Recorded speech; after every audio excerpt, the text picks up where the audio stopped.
teacher fights for her life. She was horribly burned. Her face was discolored. Her lips were black. It's a race against the clock to find out why. Very seldom do you see a case like this. Anyone could be the mastermind behind this vicious attack. Was it a faculty member? Was it Tom?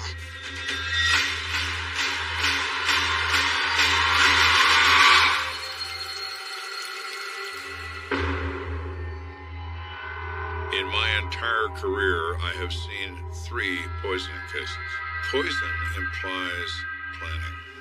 It's very rare. Nestled at the foot of the Rockies lies the Broadmoor neighborhood, home to some of Colorado Springs' most affluent families, schools. Cheyenne Mountain High School was one of the more prominent schools in the city. They had maybe 650 students altogether. It's in a really nice part of town, and it's a beautiful school. But outside of school hours, the halls at Cheyenne Mountain High are all but deserted. Ernie Lacoste was a custodian, and he was just doing his normal afternoon job, and then he sees a teacher that he has known for a long time. My throat is burning. Calm down, let me see. I think he realized that she was foaming at the mouth, quite literally. Stay right here. I'm gonna call 911. No. I'm gonna drive myself. Lewis, no, you shouldn't drive like that. She didn't want to wait for an ambulance to arrive. And so she got in her car and... A few miles away, Joe Kenda is in the middle of one of his least favorite duties as lieutenant. Come on in, don't look so scared. It was a requirement that I, as the commander of the unit, would issue annual reviews of my employees, which could affect their pay schedules and so on. I hate to say it, Lou, but you're doing a fine job. Keep up the good work. Thank you, Lieutenant. Everyone hated it, including me. But it was a necessary part of the job. I just got a little constructive criticism, just a few minor things. Yeah. Hang on. It's Kenda. It was the communications center. We have emergency room at Penrose Hospital, and he's requesting detectives to respond. Okay, I'll be right there. Bye. Melissa's gonna have to wait. Oh, sure. They make judgment calls every day about when they believe they need major crimes detectives, and they are rarely mistaken. I never question requests from patrol. We respond. Hey, Tammy. So what do we got? Hey, Lieutenant. We've got a woman here in critical condition. The doctors think she's been poisoned. Poison? Are you sure about that? That's what they think. Even though poison is commonly used in the movies, it isn't in the real world. It is a very, very rare event. Less than 1% of homicides are an act of somebody being poisoned. Very, very seldom do you see a case like this. The victim in this case is identified as 53-year-old Barbara Lewis, a teacher at Cheyenne Mountain High School. Barbara Lewis was very involved in many charitable organizations. She was extremely well respected as a teacher, as a mother, and as a member of the community. She's in rough shape. The doctors aren't sure she's going to make it. Any idea what she ingested? No, not yet. You're going to want to talk to Nurse Cram over there. How you doing? Hey. Can you tell me what happened when Barbara Lewis came in? Nurse Cram reports that this woman burst through the doors alone.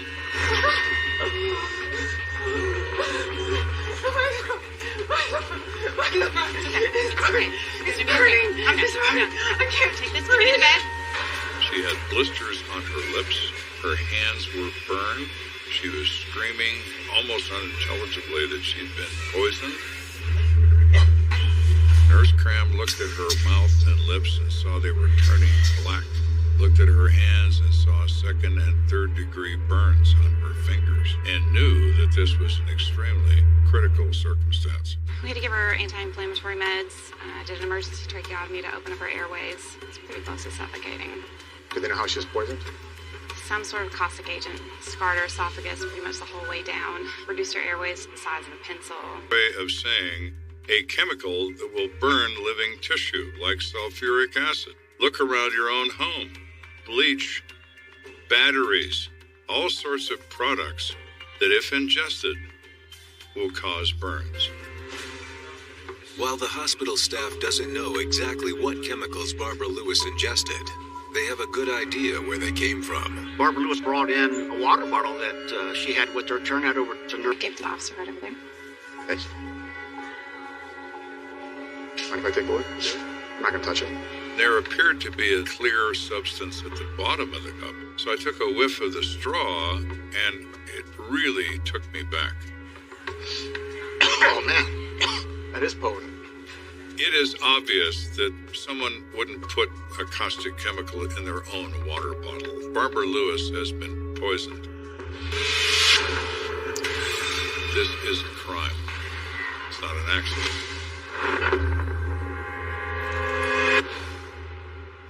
You want to get that to the lab, find out what that is in there, and if they're lucky, we'll get some fingerprints off it. Yep. Kenda Hendricks. I sent a detective to the school for some follow-up there to see what he can learn from the staff. Custodian, Ernie Lacoste. So where were you when you first heard her calling out for help? Just over here on the corner. School custodians know when things are out of place, they see everybody. And they're all over that building all the time. They're the best source. Did you notice anything strange or anyone suspicious? Just some kids here and there going afternoon sports and whatnot. Ernie Lacoste tells my detective that he did hear Barbara Lewis' classroom. And which way is it? It's just around the corner, room 217. All right, thank you.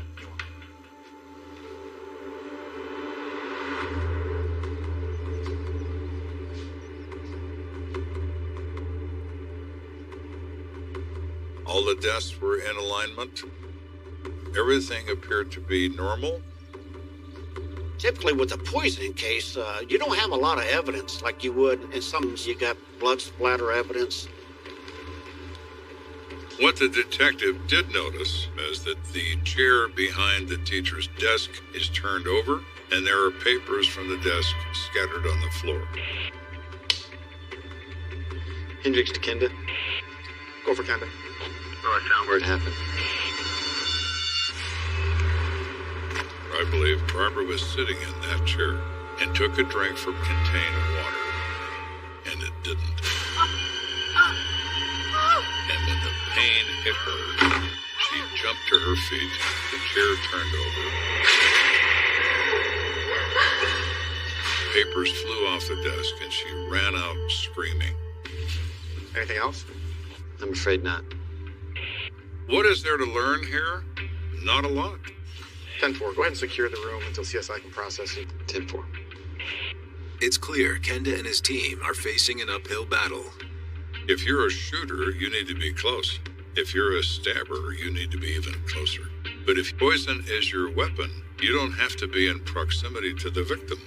In a case like this, they could have put that poison in somebody's water hours or even days before the poisoning actually occurs. Back at the hospital, Barbara's husband, Dr. Ted Lewis, hoping he can shed some light on the attack. Dr. Lewis? Yes, sir. Barbara Lewis's husband is a medical doctor. He was at the hospital the day that Barbara Lewis was brought in. He is the president of the Cheyenne Mountain School District School Board, and he is the chief of medical education at Penrose Hospital. By all accounts, the Lewis family was the all-American family. They had a very stable situation financially. I'm terribly sorry about what's happened to your wife. I just can't believe this. He describes her as a devoted teacher and a devoted mother, and he's very, very concerned that she's going to be taken from him. Can you think of anyone that might want to harm her? No, I have no clue. I just can't imagine that Barbara would have even one enemy in this whole world. He's a well-loved person in the community who was very generous and gave a lot of herself, not only financially, but emotionally. How often does she take a water bottle to work? Every day. It's the same water bottle, or does she throw it out afterwards? No, she takes it home and refills it every morning. What, when you're both getting ready for work? That's right. Why? The typical suspect in any personal assault or murder case is the person emotionally closest to the... Oh, would you get my lunch out of the refrigerator, honey? Thank you. Don't forget I'm going to be a little late tonight. Did they really have this great, perfect family that they're portraying? Or was there something else going on in the home that we really don't know about? Thank you. I've got a lot You of patient are load, too. handsome as all get out. Is it possible that he could have put something in her water bottle before she left for school that morning? Okay. And while I'm thinking about that, the doctor comes up. Excuse me, Lieutenant? Dr. Lewis? Barbara's still in a serious condition. However, she can make a quick statement before she goes into surgery. Everyone always says that they are happily married, but there's always another side to that. The side that's never exposed. That's going to be our focus. We're investigating the poisoning of Barbara Lewis, a 53-year-old math teacher. I'm somewhat skeptical of her husband. I need to know how truthful Mr. Lewis is, so I can either examine him more closely or dismiss him. Before we talk to Barbara, I must warn you, even though she's highly alert, she's in a very critical state. Understood. He informed me whatever she ingested had the pH level consistent with household bleach. It was eating her insides. Eating that pain must have been. Hello, Barbara. I'm Lieutenant Kenda. Barbara looked absolutely awful. Her face was discolored. Her lips were black. The burns in her hands were gauze wrapped. I know you're suffering greatly right now, but I really need your help to find out who did this to you. It's hard to. It's okay. Just take your time. After school, I met with the Student Advisory Council. Barbara says she left her classroom at 3 o'clock, and she left her water bottle on her desk, as is her custom. She returned to her classroom at approximately 4:15, and she took a sip of her water, and that's when she realized she was in trouble. Myself here. I knew I would die if I waited for help. What kind of a monster would do this to this woman? So sorry this happened to you, Barbara. This is very important. Was that the first time you drank out of the water bottle today? No. I refilled it at lunch. Mrs. Lewis carried a water bottle with her pretty throughout the entire class. So she had consumed water from this water bottle all day long, until she set it on her desk at 3 o'clock and returned at 4:15. That gives us the time frame when a perpetrator put something in. Barbara's statement also eliminates her husband, Dr. Ted Lewis, as a potential suspect. The only opportunity Ted would have had to put something in her bottle eliminated Ted by the fact that she used the bottle all day long. Do you have any idea who would want to do something like this to you? Do you have any problems with anyone at all? That's a question a lot of people in this case struggled with. Who would want to poison such a kind-hearted woman? She represents in some ways all the reasons why I became a policeman. Somebody's going to pay for this, and I'm going to see to it. Did you see a water bottle? Well, I did see a student. She said she did run into a young man named Wade Cameron, and they spoke for a few minutes.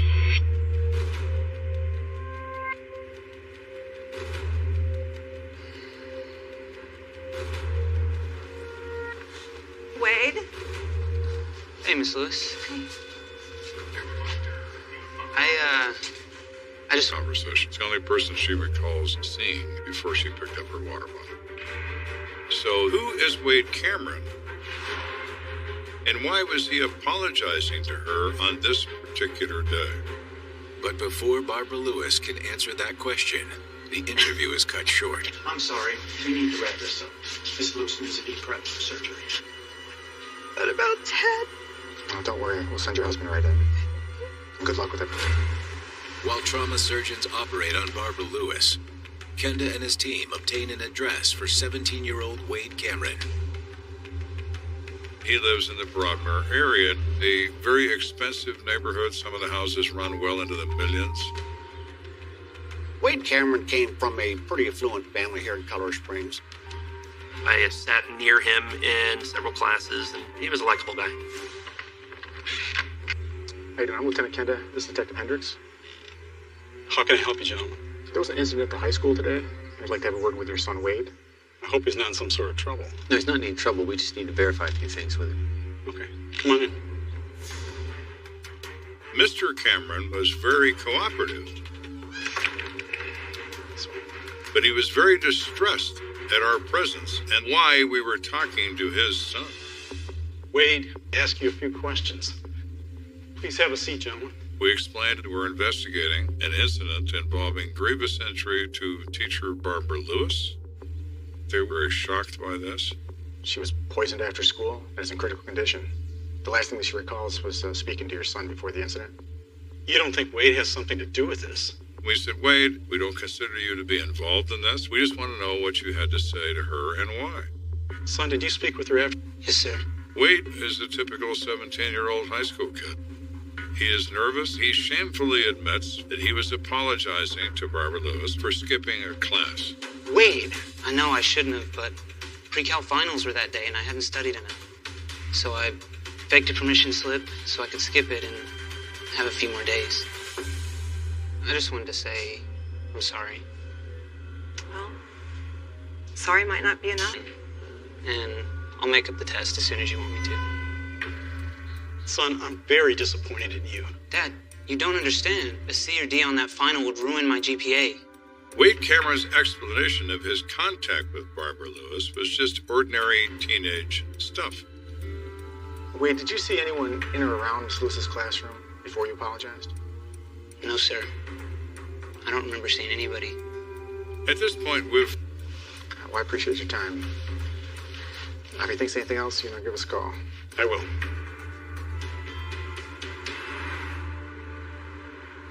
Back at the station, Kenda meets with the head of the crime lab, who's been analyzing the contents of the victim's water bottle. So what'd you find out? Well, we got a solid match. The results came back that the caustic material was sodium hydroxide. Some ingredient in Drano designed to burn blockages out of pipes. One can only imagine the amount of injury that would cause to human flesh. It doesn't really narrow things down. I mean, everyone's got a bottle of drain cleaner in their house. That's true, Lieutenant, but this wasn't drain cleaner. He felt that it was actually raw sodium hydroxide in pellet form that had been used. If you were to drop a large number of sodium hydroxide pellets into it, it would bubble up, you would feel the temperature rise, and the pellets would drop to the bottom of the beaker and dissolve. How would one get their hands on pure sodium hydroxide? Well, it's used in most soap and paper manufacturing. Also, it's used in most of high schools across the country in the chemistry lab. It's usually kept under lock and key. And who would have the key? Normally, it's the chemistry teacher. So what if Mr. Chemistry Teacher decides to move from... Well, my. Now, that would be something quite interesting, wouldn't it? So Barbara Lewis is in surgery. We don't have a specific suspect in mind, but now we know the product, pure sodium hydroxide, available in only one location, in Cheyenne Mountain High School, the chemistry laboratory. You want to find out, did Barbara have any problems with any chemistry teacher there at the school? Principal McPherson. Mr. McPherson, I'm Lieutenant Kenda. Have a seat. Frankly, I'm shocked. Barbara is one of our most beloved teachers. He describes her as a completely dedicated person who is widely admired by students and staff. We're in the middle of finals right now, but I'll be happy to help you facilitate any interviews that you may need. Thank you. We'd like to start with the chemistry teacher. Walter Bates. Let's see. At this time, so we can speak to him immediately.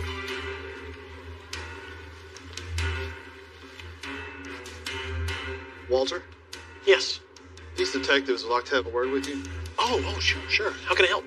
He is a very concerned guy about Barbara Lewis's condition. I'd heard she was in the hospital, but I didn't know how that turned out. Is she out? How well do you know Barbara? And Mr. Bates says that he's not real close to Barbara, but he considers her to be a true work. Walter, I'm going to be straight with you. Barbara was poisoned here at the school. Someone put sodium hydroxide crystals in her water bottle. That's horrible. So we asked, where do you keep your chemicals, Mr. Bates? They're here. They're in the lab.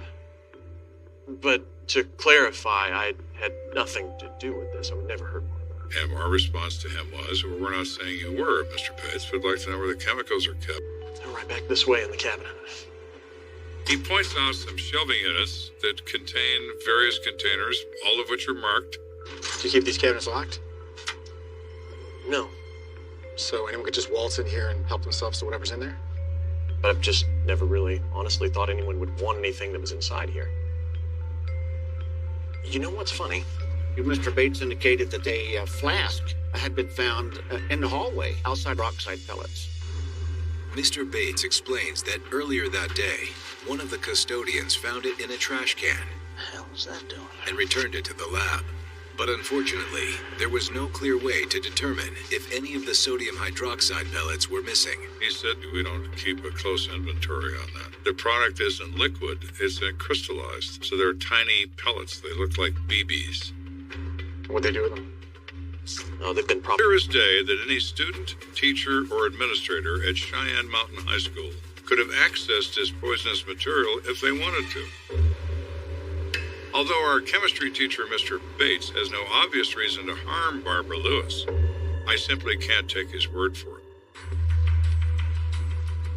We want to get some background on Mr. Bates from other teachers about what they know about him, any unpleasant encounters with Barbara Lewis. She is a math classroom adjacent to Barbara Lewis's classroom, and further had a 15-year friendship with Barbara. She knows her extremely well. What kind of monster could have done this to Barb? We're hoping you could help us with that question. Did Barbara have any enemies or anything? What about the chemistry teacher, Mr. Bates? No way. Never. Her response was immediate. Absolutely not. His room may be the source of the product, but in her opinion, he's not the man that used it. Routine yesterday? Yeah, he was in a science faculty meeting. This explains he was with 4 other teachers, so based upon that, he has no opportunity. Mr. Bates is gone. What about any other teachers? No, there's no one on the staff that I would think that would have anything against Barbara. So we say, well, what about students, Amy? She says some students at least resented the fact that Barbara Lewis would make them work hard in her math class. She expected students to show up for class, to be on time, to have their homework done, and so she's probably someone who didn't take a lot of guff from students. You have these that are the same. Keep it simple. Hello, young lady. Class started 5 minutes ago.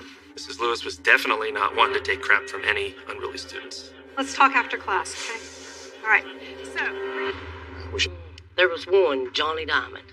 She says he doesn't do his homework, and I know she's had some confrontations with him in the past. He's a handful. Amy Patterson explains that a few days ago, she overheard Johnny talking about Mrs. Lewis in the hallway. So, man, you coming over this weekend? No, man, I can't make it. Yeah, man, why can't you come over? Because that stupid bitch Miss Lewis told my parents on me, and now I'm grounded. Dude, that sucks. Yeah, man, don't worry about it. I'm thinking to myself, Johnny Diamond is an angry young man, and I happen to be looking for one of those. Does Johnny Diamond take chemistry class? Yes, right before he goes into Barbara's class. Oh, really? That's convenient, isn't it? So Johnny Diamond and I are going to have a conversation about his love of chemistry and his hatred of Barbara Lewis that might lead to Johnny having a new address. We've been very busy. Could have poisoned Barbara Lewis with pure sodium hydroxide. Then we developed this young man named Johnny Diamond who's made threats in the past against Mrs. Lewis. We need to speak to him and see if he's still part of this scenario or not. We wait till after school so we can talk to him at home in front of his parents. Now, Johnny, I don't want you to give these detectives any attitude, okay? He is potentially a suspect in the attempted murder of Barbara Lewis, and as a result of that, we intend to advise him of his constitutional rights. But I didn't do anything. What makes you think that my son would be involved in something like this, Mr. Kenda? The problems he's had with Mrs. Lewis and the things that you said about her. He admits to all of it. Yeah, I don't like her. She doesn't like me either. He said, it's kind of my fault. I don't do well in her class. There's a girl in there I notes to her, and Mrs. Lewis doesn't like that, and we've had words. That doesn't mean I would poison her. Johnny is downplaying his motive, but you know what? He still has one. What I need to know is, did Johnny have access to Barbara Lewis's water bottle? Where were you yesterday between 3 o'clock and 4:15? Oh, I was at practice. As soon as school ended, I went to a wrestling meet at another school till about 5. How'd you get there? Rode the bus. I'm telling the truth. All right, we'll check with the school. Mrs. Diamond, may we use your phone? Yes, it's right over there. My detective uses the phone, calls another detective still at the school. In a matter of an hour, we have confirmed that Johnny Diamond's nowhere near Mrs. Lewis's room during the time frame in question. Coach verified the story. Well, it looks like you're off the hook, Johnny. But while we're here, Johnny, can you think of any other students that might have been having problems with Mrs. Lewis lately? Yeah, kinda. Who was that? This kid in my class named Wade. Oh, that name hit me like a ton of bricks. We already talked to young Wade. What was going on between Wade and Mrs. Lewis? Well, Wade skipped a test. And the next day when he came in, Miss Lewis called him out in front of everyone. Mr. with you. You knew we were having a test yesterday, and yet you chose to skip it. There are consequences to your actions. I know, but can I at least make up the test tomorrow? Come up to my desk. You know, I should fail you, but I'm not going to. If you take the test today. This side. Oh, not here, Mr. Cameron. Out there. Come on, drag the desk out. Let's go.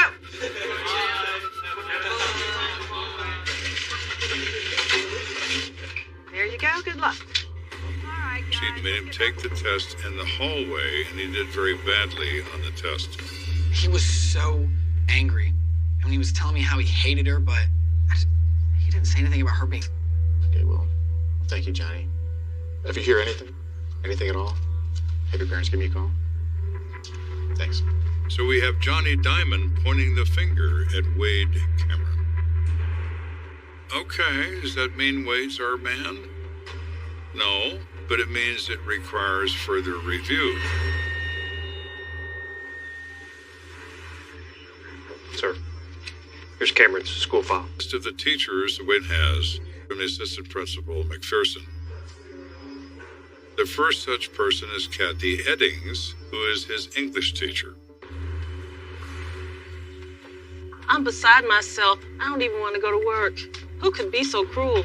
She is also a friend of Barbara Lewis and feels absolutely awful about what has happened to her. Well, we are looking at a few potential suspects. Tommy, what's your opinion of Wade? He says he has a bad reputation among all the teachers here as being an incorrigible liar, that he will say anything to avoid a problem, to cover up something he's done. To prove her point, Mrs. Eddings explains that a few weeks back, Barbara Lewis caught Wade walking the halls during class. Hey, Wade. Where are you off to? Oh, just the bathroom. Mind if I see your hall pass? Good friends with Mrs. Eddings, and she said that's not her signature. Wade forged the signature. You know, Mr. Cameron, you're not as slick as you think you are. Mrs. Lewis didn't like the fact that Wade stretched the truth pretty regularly, and she was not afraid to call him out about it. Kathy explains that although some teachers let Wade's behavior slide, Barbara Lewis wasn't one of them. Us teachers, we talk. He would skip. And for the record, Barbara, every time he skipped, would turn him into the principal's office. He's been given in-school suspension because of those reports. In your opinion, do you think Wade could be capable of poisoning Mrs. Lewis? I hate to say it, but I really do. Of all the kids I've taught over the years, he's the most manipulative one I've seen. So he is a chameleon. He comes across as this nice kid, and then you discover this other side of his personality. He changes his demeanor. Done this? Yeah, he could have. We need more concrete evidence than opinion, but opinion is a great starting place. Later that evening, Kenda gets a new lead that may just crack the case. There's a high school student and his father here to see you. Says it's important. Okay, send him in. Neil is a 17-year-old high school student at Cheyenne Mountain. He's upset. His father is upset, and they wanted this incident involving Barbara Lewis. James Walker, Lieutenant Kenda. It's my son, Neil. We have something important to show you. Yeah. So I take the book and I look at the title, and I'm thinking, why am I looking at this book? I want to come clean about something. Am I about to get a geometry lesson? Or am I significant about this case? At this point in this investigation, Barbara Lewis is in surgery fighting for her life from ingesting sodium hydroxide. Wade Cameron is a suspect in this matter. What we do not have is physical evidence. But a textbook brought in by a student named Neil Walker might change that. Go ahead, son. So, the other day, we were waiting on Miss Lewis's class to start.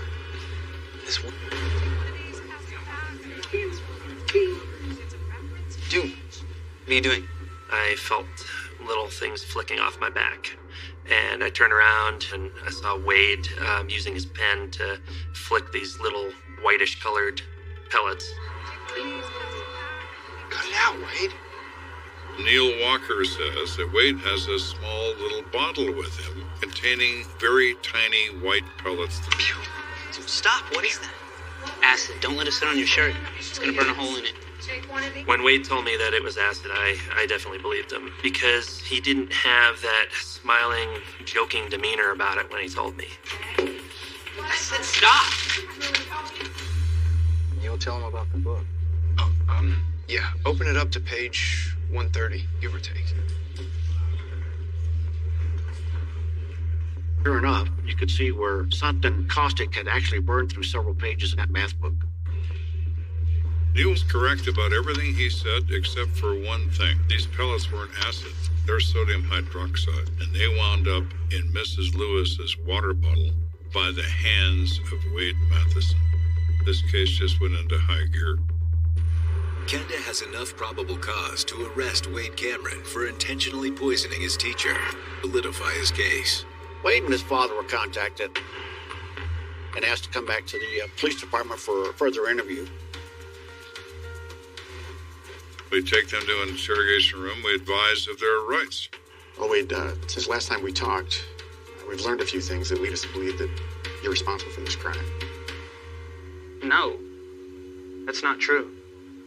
We pressure him. We press the point. Did you have... No? How would I even get that? From the chemistry class that you enrolled in school? Some kids in your class said that you were throwing pellets at them in math class. Pellets that burned holes in their textbooks. You know, like acid would. And you could see the wheels turning in his head. Yeah, I might have done that. Okay, so first you don't have sodium hydroxide, and now you do.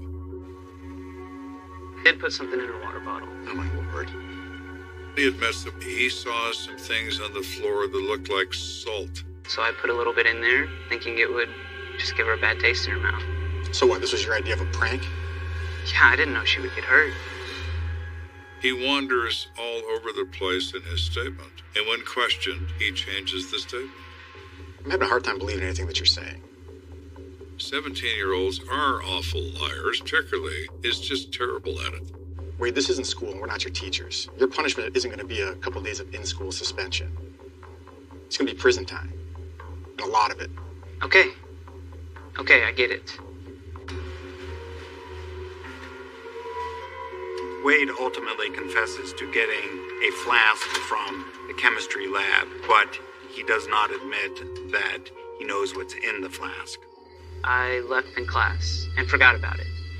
until I went back to apologize to Miss Lewis for skipping that test. It was only supposed to be a joke. So you saw this deadly poison and thought, wouldn't it be hilarious if I put it in her water bottle? Wade, the flesh of her mouth and her throat basically blistered and dissolved. Her life's still in danger, and the doctors are trying to save her as we speak. And that's right. Kenda believes Wade's attack on Barbara Lewis was intentional. He doesn't think it was premeditated. Pretty good. He's a careless student, disruptive in class. He takes his product out of the chem lab, and his only purpose in having it is to harass the other kids with it. So he goes into her classroom, around 4:15 in the afternoon. He wants to try to minimize, to apologize, and she's not there. And that's when Wade remembers the sodium hydroxide he stashed on the shelf. I think what really happened here is Wade Cameron was upset at Barbara Lewis for calling him out and embarrassing him in front of his classmates, and he's going to get even with her.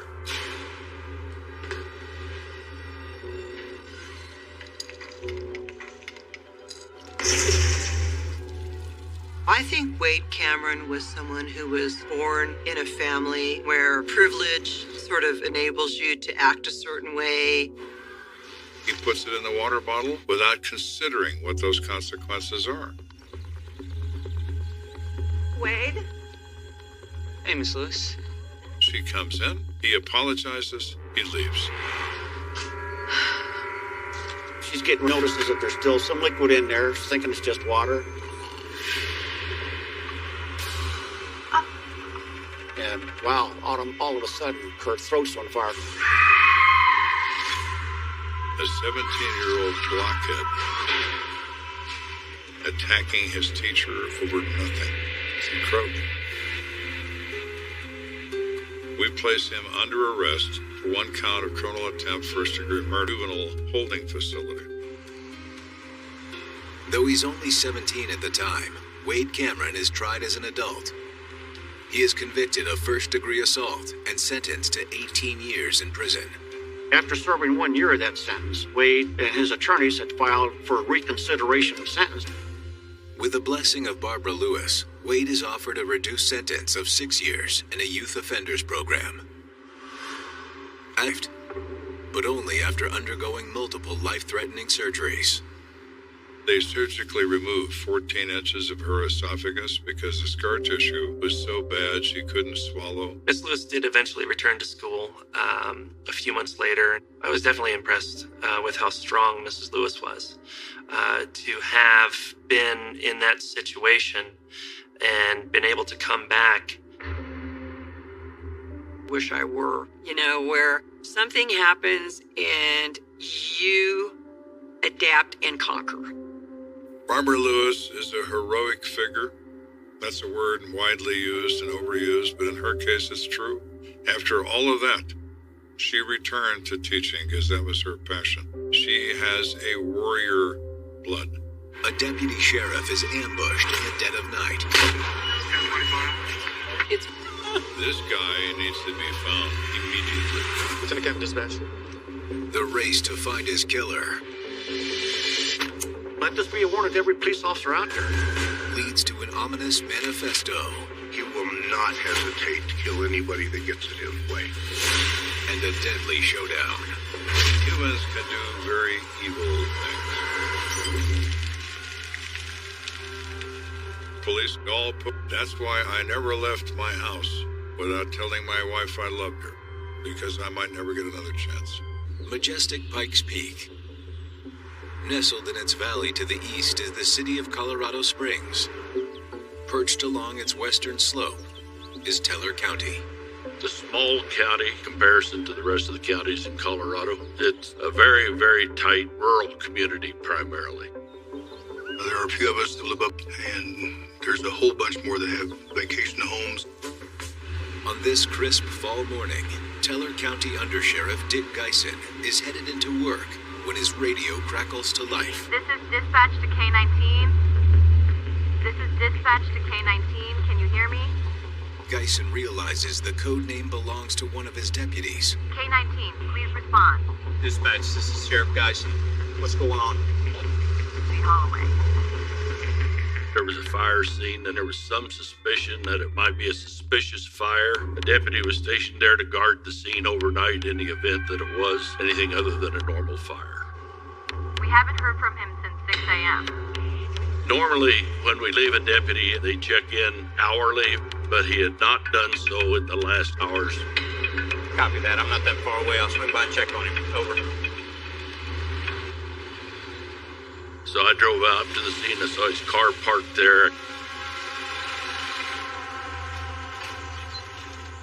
Found him situated in the seat, kind of leaned over. It could have been possible that he'd dozed off. Hey, deputy. Holloway! He calls out, is sort of puzzled about why he's not responding. Brent! Brent! Once he gets to the car, he realizes why. No way you can prepare yourself to walk up on something like that. It was a grisly scene. I checked whether he was alive or not. And it was obvious that he wasn't. Dispatch. I've got an officer down. K-19 is down. Repeat, K-19 is deceased. Seen death many times as a detective and all, but you don't figure walking up on one of your own deputies and finding him like that. We're gonna need some serious help up here. Dispatch, get in touch with El Paso County. Copy that. Meanwhile, in Colorado Springs, at the El Paso County DA's office, Chief is starting his day. Martin, it was early Monday morning. I received a telephone call from the dispatcher. We have an officer-related shooting. Here? No, Taylor County. The undersheriff at the scene is requesting your help. Okay, what's the location? Taylor County has a small sheriff's department, so when a major crime would occur, they would typically call the district attorney's investigative staff for assistance. Okay, thanks. I'm on my way.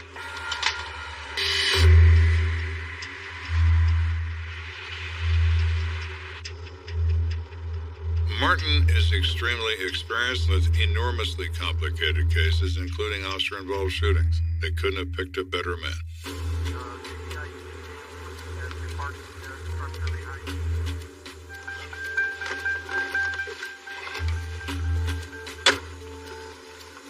Hey, thanks for coming, Larry.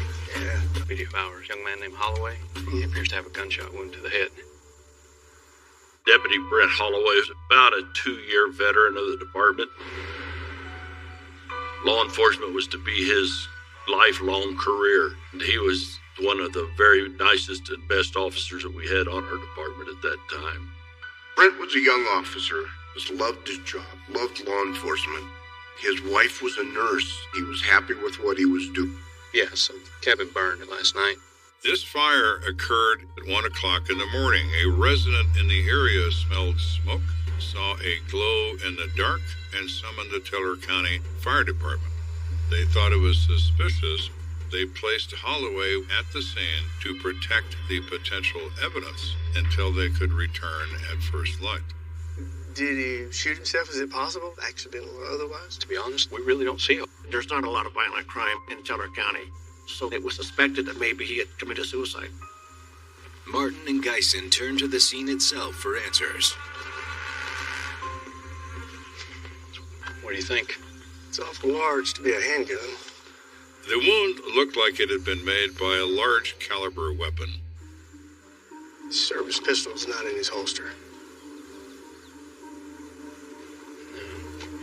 There's only one conclusion to be drawn. Murder. See, he must have been shot through the window this way. They also discover cigarettes in the ashtray. He is smoking and has the window down for the smoke to leave the vehicle. It was obvious to me that Deputy Holloway never knew that the assailant had snuck up on him. The shooter most likely fired into the officer's face. What is the possible motive here? Right now, they have no way of knowing. I realized that we need to get a lab team up here to investigate the scene. Teller County did not have their own lab because of the size of their department.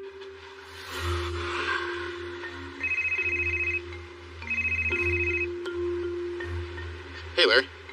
Larry and I have known each other for 40 years. For him to be calling me that... What's going on? Is everything okay? Receiving the news of an officer killed in the line of duty is a punch in the stomach. It's startling. It's one of us. Maybe you can send some of your guys out here. That'd be great. We just don't have the resources to do what we need to do. My immediate statement to Larry was, whatever you need, I will provide. Lieutenant Kent, dispatch. Team to the scene in Teller County. Word of Deputy Holloway's death makes its way to other law enforcement agencies in the area.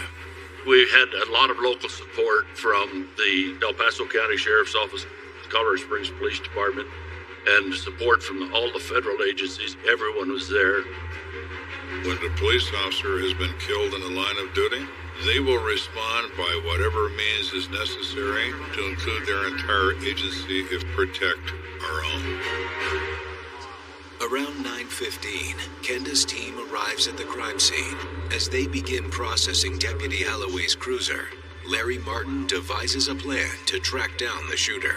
All right, folks, we're looking for anything unusual. We believe the son of a bitch is still in the area, so we want to use extreme caution because he's probably armed as well.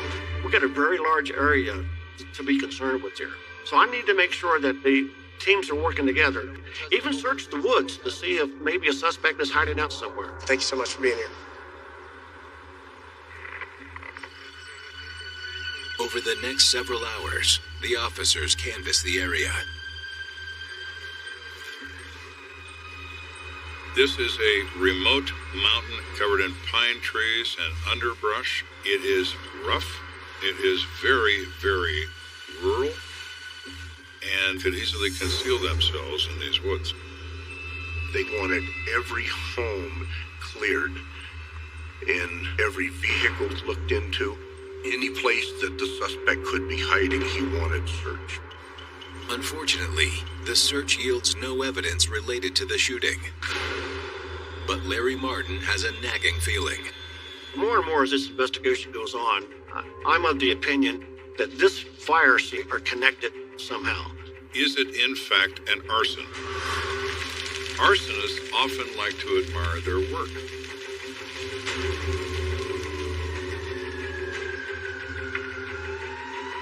Perhaps he did return, and he was afraid that Deputy Holloway might have seen him. So I called my arson investigator, Lynn Chance. When I got there wasn't much to see.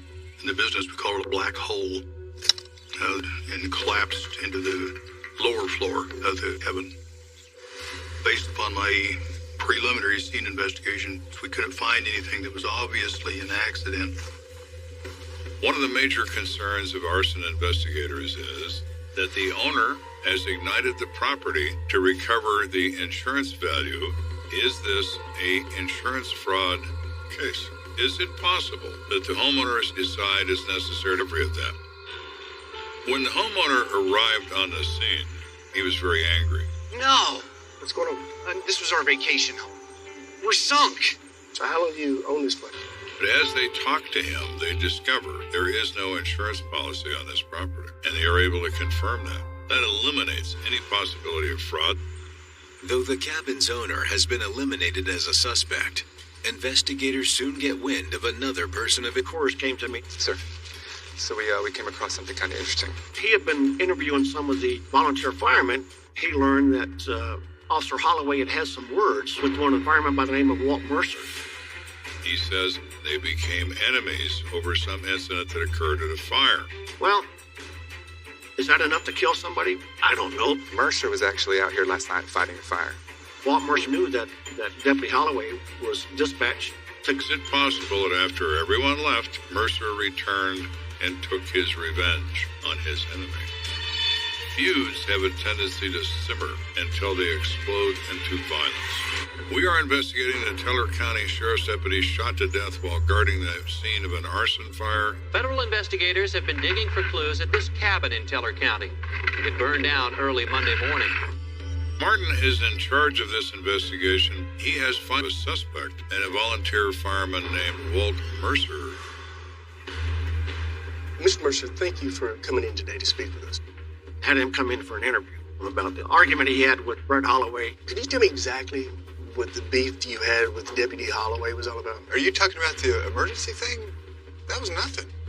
Walt Mercer told us that it had to do with calling a Flight for Life helicopter in on a call and whether that call should have been made or not. I mean, Mercer says they had gotten past that. It was just an argument that was eventually resolved. Our disagreement about the helicopter was a one-time thing. We got over it. We were just joking together last night.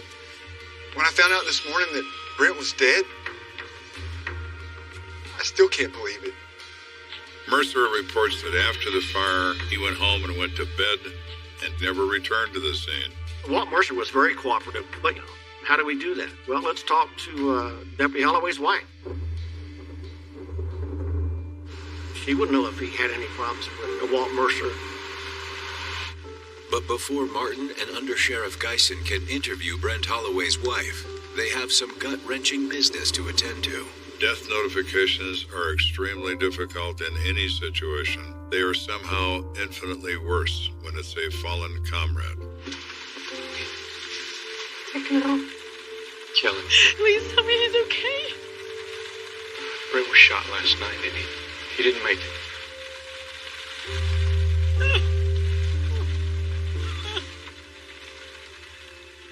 The loss, of course, was very, very deep to me. We were just so bonded together. I just thought that we would always be married. We would always be a couple. It's like a part of you is torn out. Tough case because we all knew Brent. The day before Brent was murdered, he had been in our office talking about the cruise that him and his wife were getting ready to go on.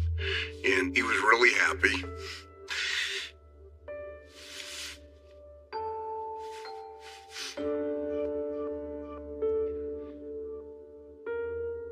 And then it's gone. Kelly, I'm Larry Martin from the DA's office in El Paso County. We're here helping on this case because we really want to do what's right by your husband. They were very apologetic and said, I hate to do this to you, but we still have to ask questions of you. Can you think of anybody that would harm Brent? No. Got along with pretty much everyone. What about Walt Mercer? We heard they had a fight about something. No, Walt, no way. I mean, they had a few work disagreements once or twice, but they were very good friends. Walt Mercer was a great friend of ours. Him and his wife lived maybe 2 miles down the road from us. I know Walt. He would never hurt my husband. She believes there's guilt in this. So Martin and his investigators now believe that Mercer is no longer a suspect in this event. If you can think of anything, just give me a shout. That was one of the hardest times of my life. That not knowing who would have done this. It is a rare thing to have a victim as innocent and as well thought of as Brent Holloway. At least at this point, his death is connected to this fire and not through some personal issue involving Holloway's past. After speaking with Kelly Holloway, Investigator Martin decides to expand the perimeters of the manhunt. Later that day, that move appears to pay off. Hey, what's up? Just talked to a team member, says they probably got... Investigators tell Martin that they've contacted a resident who reported to them a car had been abandoned a short distance from the fire scene. What about a driver? But she said as she drove by, she saw a white male that she didn't know get out of the car and run into the wood line. Didn't come back? Apparently not. The car's still sitting right where he parked it. Let's go check it out. All right, follow me.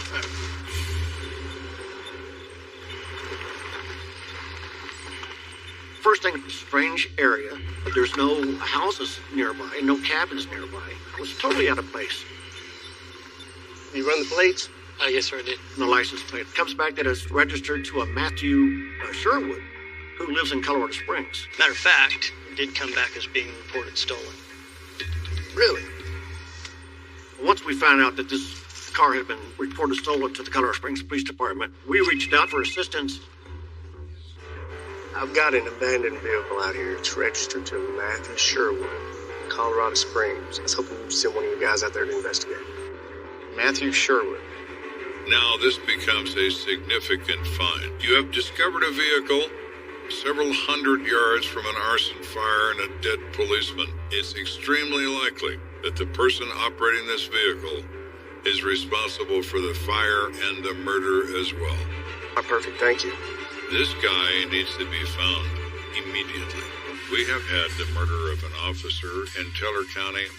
Now, investigators have discovered a stolen car in close proximity to the crime scene. Kenda to Stevens. Go for Stevens. I need to locate a Matthew Sherwood. He recently reported his car stolen, and we have reason to believe that car was involved with the shooting of the deputy out in Teller County. 10-4, sir, I'm on it. Not only must talk to the owner of the car, he's in Colorado Springs. As Kenda and his team track down Matthew Sherwood, Martin's team begins searching the area where his car was discovered.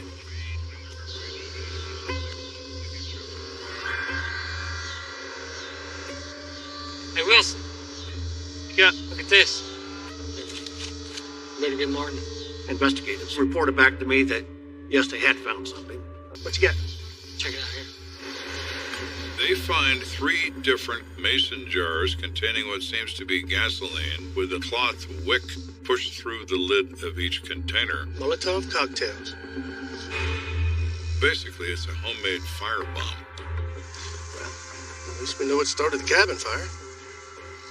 We're now fairly certain that the stolen car we have found was driven by the person who started the fire. Well, they were the person that shot Deputy Holloway. My gut tells me yes, and I also believe that he's still in the area, on foot, and can be found. This guy's got to be out here somewhere.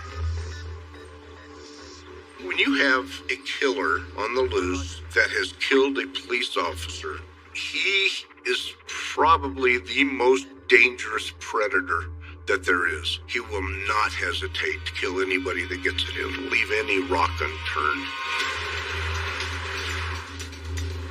Back in Colorado Springs, Lieutenant Kenda's team makes contact with Matthew Sherwood, the owner of the abandoned car. Just want to ask you questions about your stolen car. Certainly. So exactly how long has your car been missing? About 2 weeks. Matthew explains that while he filed a cursory report on his stolen car approximately 12 days earlier, he had omitted the bizarre sequence of events. One night around midnight, gets up at 7, and he goes to reach for his keys, and they're not there. He looks out the window and notices that his car isn't there either. Adam? He's somewhat dumbfounded by this. Adam? Adam? He's going to question his roommate and realizes that he's disappeared as well. The roommate picked up the keys and took this car.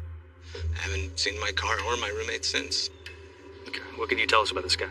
Matthew explains that his roommate is Adam Cooper, a 28-year-old construction worker. I don't know him that well. I met him at work a few months ago. You know, seemed like a cool guy. Everything was fine until 2 weeks ago when he said in his words, Adam started going... I just feel like starting over. Like starting everything over. What do you mean? Think about heading out to California. Maybe you should come with me. I can't. I've got a job. Come on now.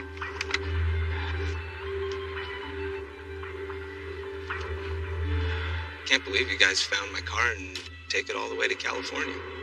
Inside your car, did Adam make off with any of the other belongings? Yeah, actually, I own a police scanner.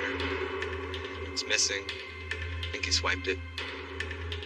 This is back when anyone could buy one. People used to use them for entertainment to know what was going on. So the question is obvious. Why does Cooper want a police scanner? Is his intent to track officers and their location? Back at headquarters, Kenda follows up on their new suspect. A records check on Adam Cooper reveals he's been in prison for 5 years for burglary, recently released. But all of his history are property crimes, not violent crimes, and not arson crimes. Hey, Larry, we pulled Cooper's file. There's a very strong possibility that either Adam Cooper is the person he certainly knows who might be. So now it becomes even more imperative that those involved in this case lay hands on Adam Cooper. Lieutenant Kenda and Investigator Martin know just what to do. Great, I'll meet you there. Who's the best person out there that can help us find Adam Cooper? His mother. We want to talk to his mother. Thankfully for us, Adam Cooper's mother, Carly, lives in Colorado Springs. Have a seat. You'll have to forgive me, I haven't been feeling well lately. Adam's mother is 52. She's been diagnosed with cancer and chronic health problems, including some mobility issues. We're here to talk to you about your son, Adam. Do you know where we can find him? No, I haven't seen Adam in a couple of weeks. What's this about? Well, we have reason for a police officer. Oh, She is almost emotionally overcome by the fact that her son could be involved in such a crime. guess I shouldn't be surprised, really. What do you mean? I haven't actually seen him, but I got a letter. Yes? It's just so upsetting. Oh, really? Well, we need to know exactly what's in that letter. We're investigating, Sheriff's Deputy. We've determined Adam Cooper is the probable thief of the car recovered at the scene. We're in contact with his mother, and she reports receiving a letter from him that has some very disturbing content. Charlie indicated he was pretty upset, pretty depressed, was saying some things in the letter that scared her. He's usually a pretty happy kid. It's just that since his stepfather and I divorced, The mother explains this has left her in financial straits, and she's unable to deal with the expenses involving her illness. And this has distressed Adam Cooper to a maximum level. In the letter, Charlie describes Adam as saying that he's so angry with his stepfather, who has kind of left her high and dry. She's supposed to be getting alimony. He doesn't always send it. He's with his stepfather for leaving me in a lurch like this. But I never realized he wants to kill him. He said that? In the letter. Adam indicated his plan was to kill his stepfather, and his thought was that the mother then would get his life insurance, and that would help her with her medical bills and whatnot. However, Adam's plan to exact revenge on his stepfather had one insurmountable obstacle. But his stepfather, island of Guam. Adam Cooper is a parolee. He cannot legally leave the country under his own identity. It's just all very weird. He feels like his sole purpose in life is to help me financially, get to his stepfather, get me his life insurance. And if he can't do that, then he doesn't have a purpose in life. You mean like suicide? At this point, I'm thinking Adam Cooper is the Holloway. You still have this letter? I do. It's over here. May we see it, please? Mm-hmm. It's in that binder. The content of this letter clearly demonstrates that Adam Cooper is becoming unhinged. But the letter still didn't explain to me why he would have killed Brett Holloway.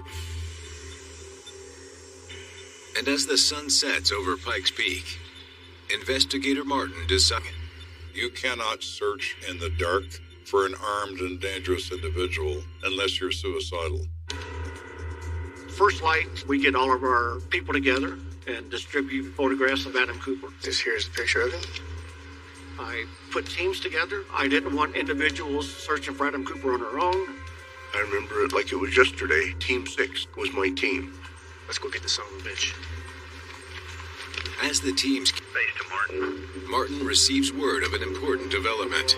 Go for Martin. At that cabin, we weren't able to search. That homeowner's on her way. Could you meet her over there? On the way. On the first day of that search, they were unwilling to make forced entry into locked buildings.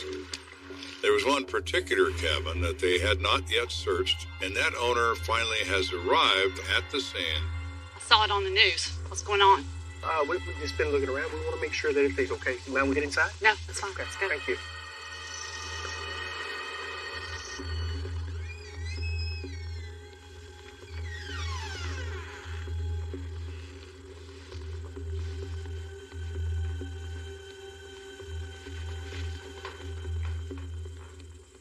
I'm thinking search several other cabins, haven't come up with anything. Are we really going to come up with anything here?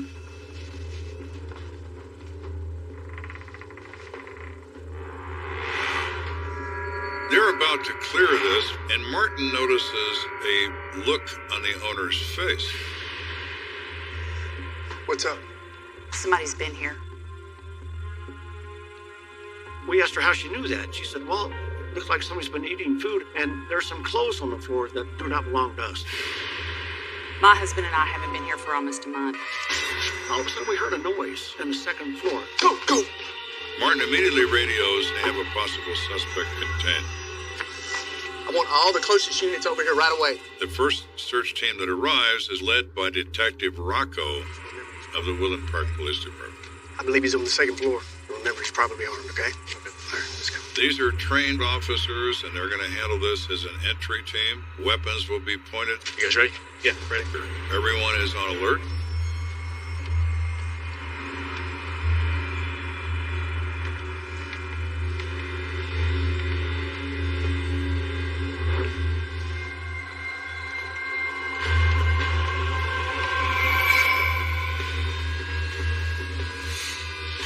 You guys ready?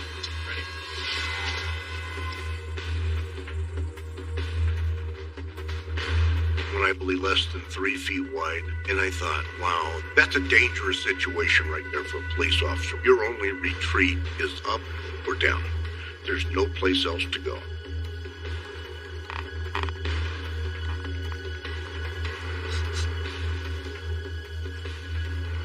They smell fresh cigarette smoke.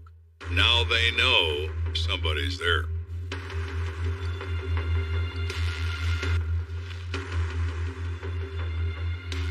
There's 2 doors at the top of the stairs. You open the door on the left. There's nothing in there. There's no furniture in there. It's just an empty room. With the first bedroom cleared, Officer Rocco tries the second door. All I had to do was reach up and grab the doorknob.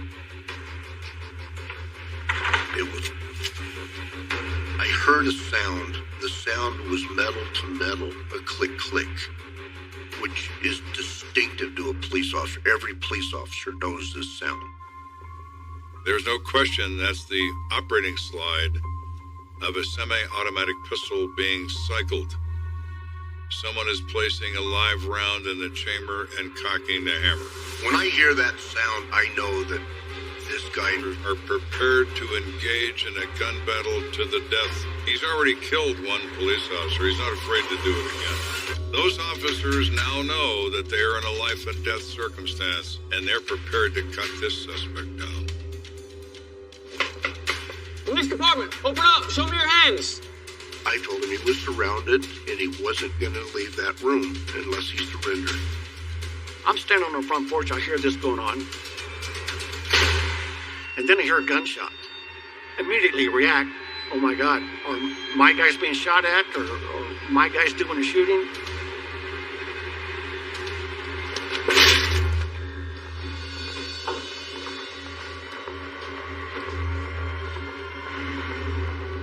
He observes a Caucasian male in his late 20s sitting in a bed upright, blood pouring out of his shot wound to the mouth. Let's call him an ambulance. Sir, 47.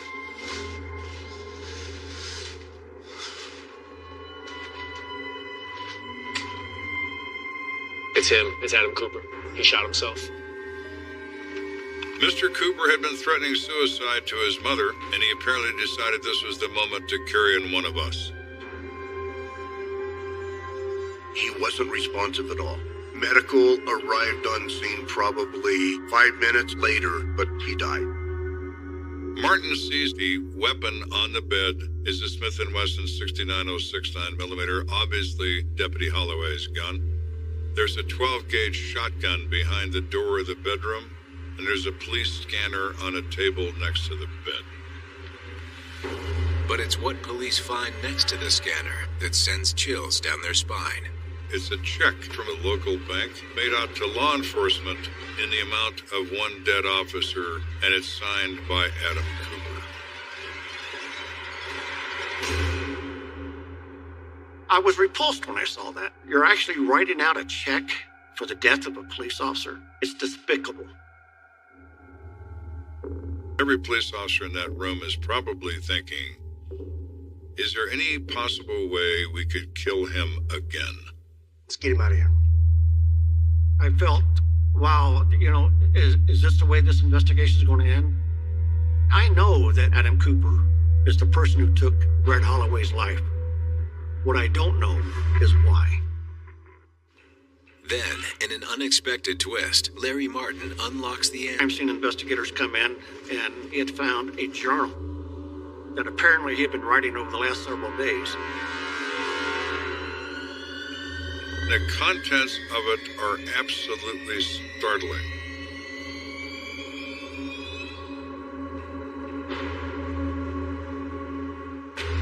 According to Adam Cooper's journal, he broke into the cabin 4 days ago.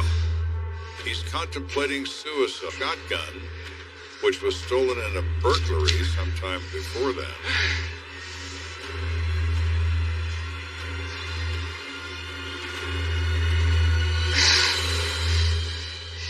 But can't get up the nerve to pull the trigger. When he's unable to pull this trigger, he talks about this monster of hate rising up inside of him. He's decided to redirect this whole system. He blames the system for not forcing his stepfather to pay his mother the required alimony amounts. His solution to this whole thing was kill cops, kill as many as I can kill. And that's what his plan was. He decides to make Molotov cocktail bombs and start an arson fire in a building.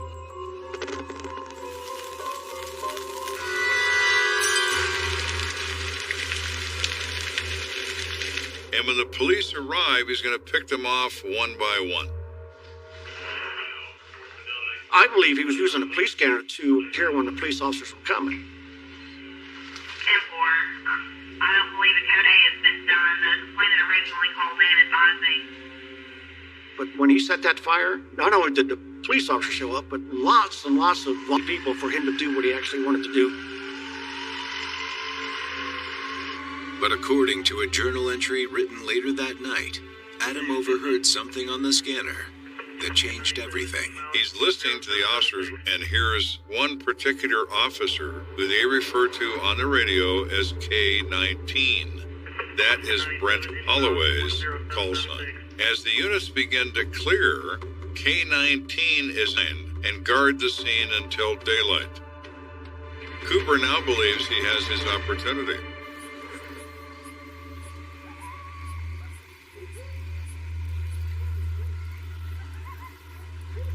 Brett was sitting there.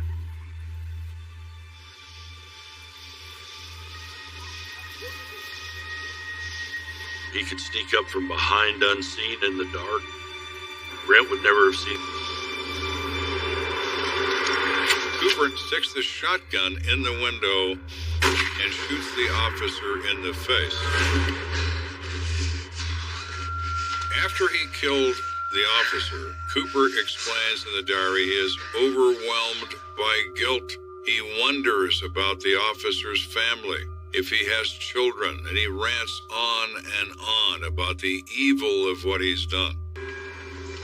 As the diary draws to a close, he realizes he's been discovered in this cabin. He hears officers quietly coming up the stairs. He knows the end has come. He decides he's going to kill himself before the officers kill him.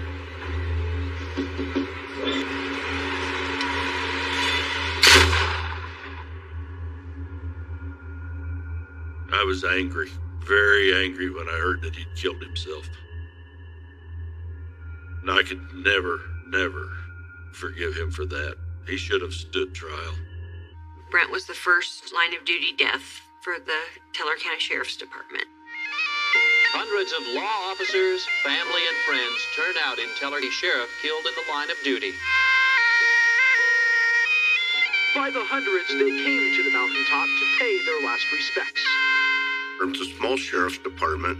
It's a small police department. So we knew each other. We worked with each other daily. And it's just something you're never prepared for in any way, shape, or form. Brent Holloway was just 27 years old. Friends describe him as a devoted husband, friend, and law enforcement. To remember him always, we need to tell you all about the beloved husband, son, brother, and friend that Brent was. This is a tragic case. You have Deputy Brent Holloway, who dedicated his life to taking care of his community and taking care of his family, and is wiped out by one deranged person. We were high school sweethearts. I still think that we would have been happily married. There's always that question of what if? Would we still be in the same house, and all the different adventures and things that we had missed out on? Where would we have gone next?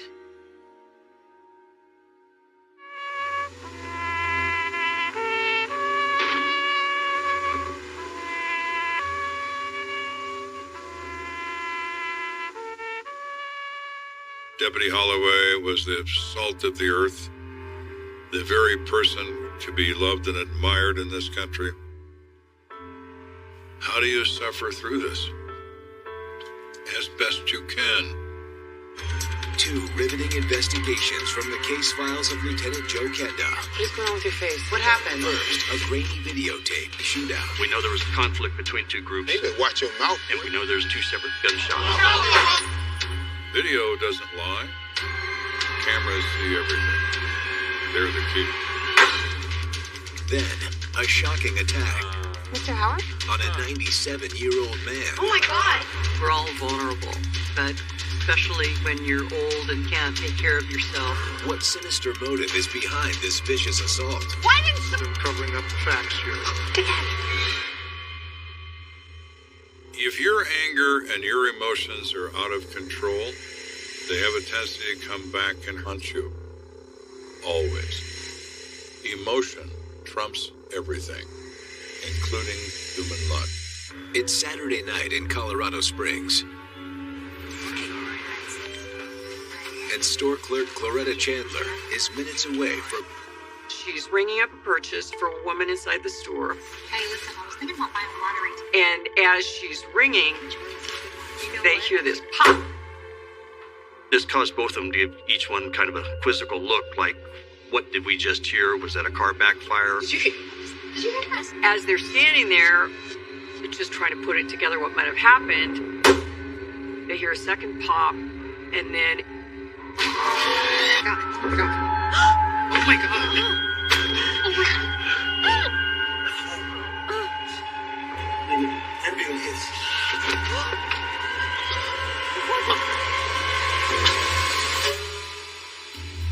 Across town, Lieutenant Joe Kenda is winding down after another long day. It was the time of night when it was time for me to get some sleep if I could. No bed tonight. It's Kenda. I never seem to get the criminals who break the law in the morning. Oh, no. That store again? It's always the cover of darkness. All right, I'm on the way.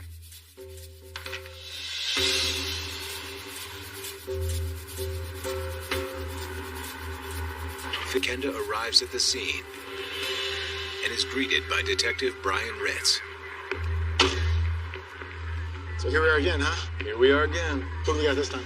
Victim's ID'd as Willie McKay. He's 20. Took a gunshot wound to the chest, probably an exit wound. Then collapsed inside the store. And he's at Memorial Hospital right now. What'd happen? Witnesses say it happened over here in the lot, and then he walked inside the store. What we don't know is exactly...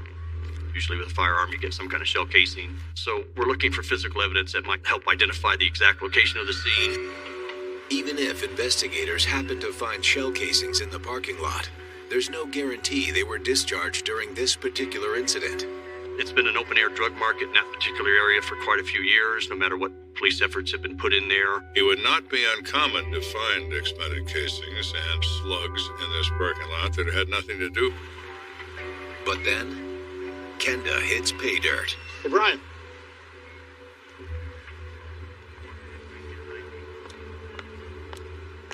We got 2 380 casings.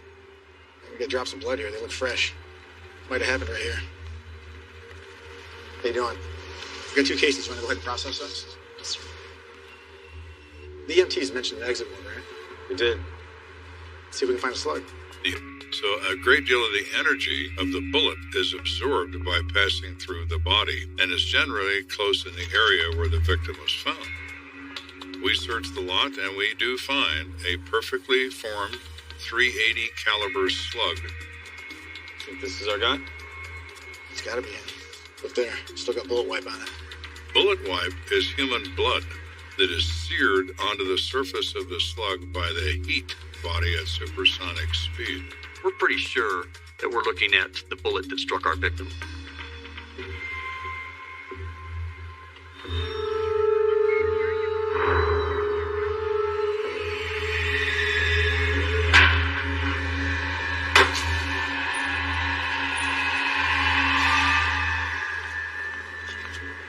Hey, Lieutenant.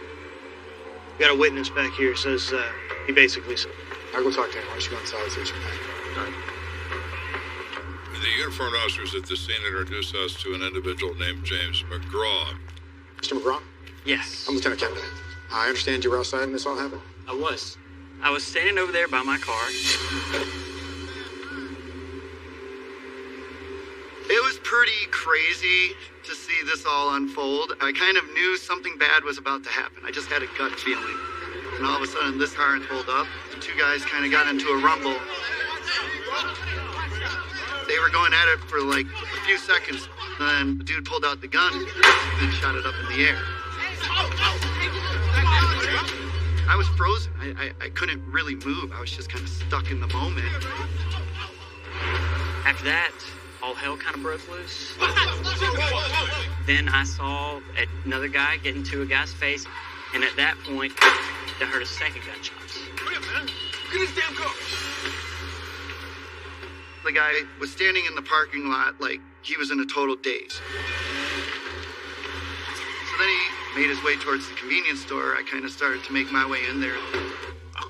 When I walked into the store, the victim had fallen to the floor, and it was blatantly obvious he had a chest wound. When do you get a paper towel or a rag or something? Hang it. I'll never forget the sound of the gurgling and the dress he was taking. I mean, it was really hard to watch. Hang in there, buddy. You happen to hear anything they were saying? Any names? No. All I know is there was really bad blood between these people. This confrontation goes to the max the minute those people arrive, which is a clear indicator that there is prior involvement between these individuals, and they don't... Your cooperation. He's free to go. Grab this one. After questioning James McGraw, Kenda enters the store, where Detective Ritz has located another key piece of evidence. At this point, in 1995, convenience stores have gotten wise to the fact that it's handy to have video cameras mounted, mostly because they get robbed so much. Witnesses make mistakes, witnesses get emotional, witnessing, cameras see everything. So who's working the counter, Coretta? Yeah, I just talked to her. She says the cameras are all working. Good, I told her after the last time they need to be fixed. She went to get the tapes. Here you go, Joe. Excellent. Thanks, Coretta. Good luck. Appreciate it. Yeah, we'll take a look at these when we get back to the station. Yeah. First, let's go to the hospital, see if we can find out anything about the victim. Sounds good? At Memorial Hospital, McKay is hanging on by a thread. Ritz and I go to the intensive care unit waiting room, and we find Tina Parker, who is Willie's sister. How are you, Miss Parker? We're all hoping that Willie pulls through. I know it's a very difficult time, but there's a few questions that we need to ask. He's a good brother. He's been down on his luck a little bit, but he didn't deserve this. We asked him, do you know if your has any enemies or people he's had trouble with in the recent past? You know, there's this guy named D. They've been going at it for a while. Is that his name, D? That's what everyone calls him. I don't know his name personally, but there's been bad blood. I've seen it with my own eyes. About 2 weeks ago, I was taking the trash out behind our place. Ain't talking if it's true, huh? Keep talking, man. Best to shut your mouth. What? So now we not only have D hating Willie, D has a gun. After they were fighting, Willie just went back inside the house. D, I don't know where he went.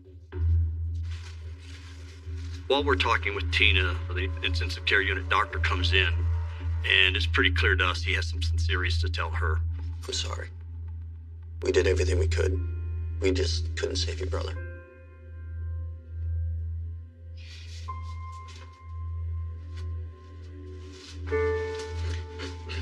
I'm very sorry. As we were leaving, I just said to her, I will find who hurt your brother.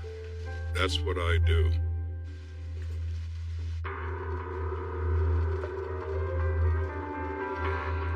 Back at headquarters from the convenience store will be the key to identifying Willie's killer.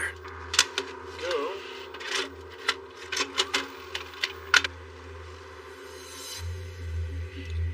You have to keep in mind, at that point in time, this was old, grainy, black and white tape.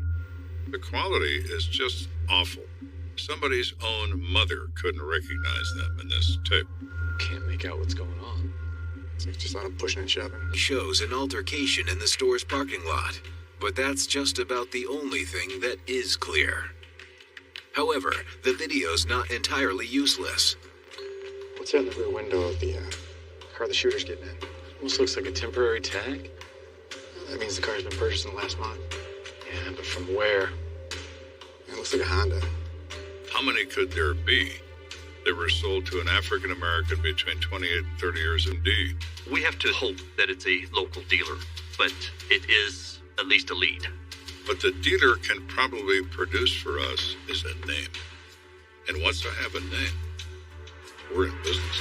We're investigating the shooting death of Willie McKay at a local convenience store. Right now, the only leads I have are a grainy video and a guy who once threatened Willie, who goes by the name of D. Detective Brian Ritz returns with an update. So it turns out that car was leased not 3 weeks ago to a guy named Dirk Waters. Wonder if Dirk Waters is our man D? Dirk Waters' home address is less than 3 blocks from our crime scene. You go check it out? Sure. Kenda here. Really? Okay, we'll be right down. Looks like we don't have to go looking for Dirk Waters. You're kidding. Yeah, he's downstairs with somebody. Says they want to come forward as witnesses. Our fortune increases dramatically.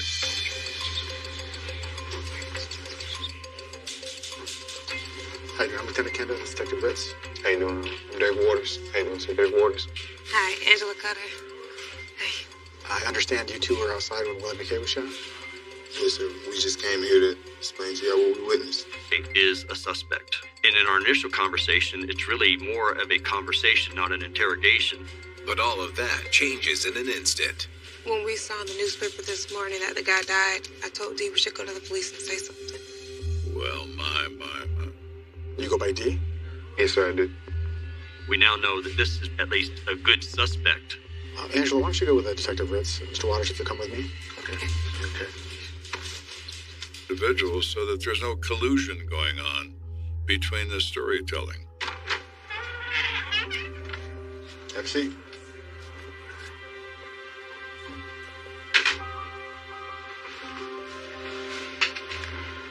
So tell me about last night.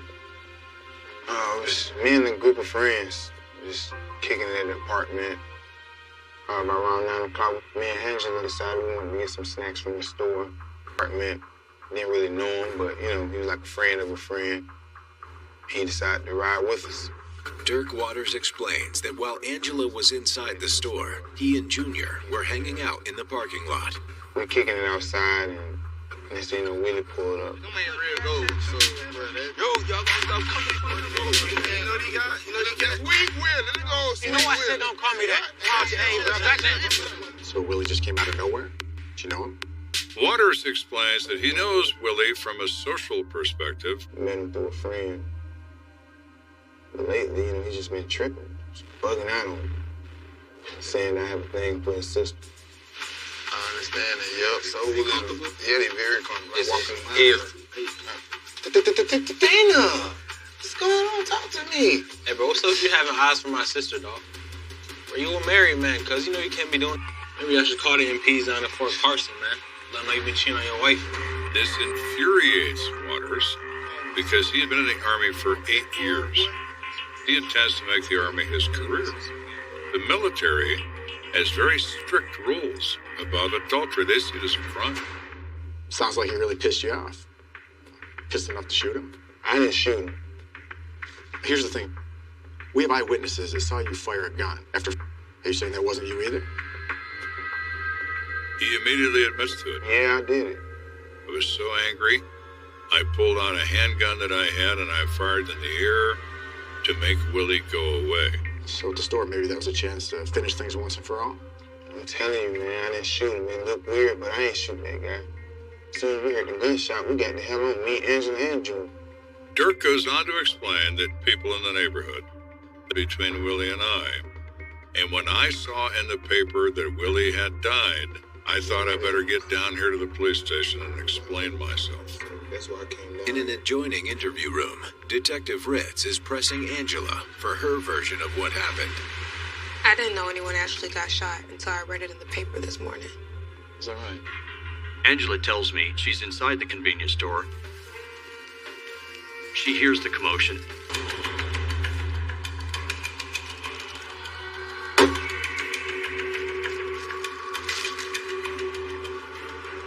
As she comes out of the convenience store, Dirk grabs her and Junior and says, "Let's get out of here." So you didn't see the shooter? No. All right, what happened next? We just dropped Junior off at some corner and then we went back to my friend's apartment. I don't know. Told you I just met the guy. I haven't seen him since. When people talk to me in difficult circumstances, I believe no one. You're saying A, I hated Willie. You're saying B, I fired a gun within 3 feet of Willie on a prior occasion 2 weeks ago. But I didn't fire this gun.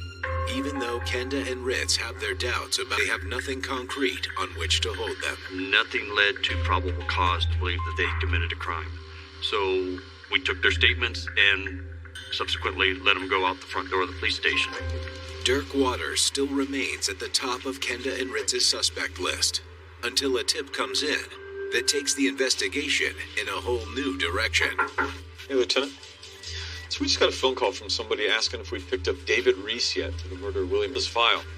He's a late 20s African-American male, just got out of prison. Can you guess his alias? Junior. Bingo.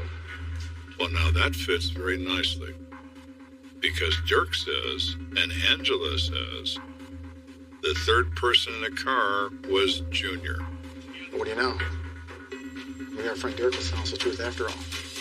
Don't ever assume you're right until you know you are. There is until you reach it. This investigation all along has said that Dirk, a.k.a. D, is the person we're looking for. But now we've discovered there's another individual who may be the one. What I don't know yet is what his motive is.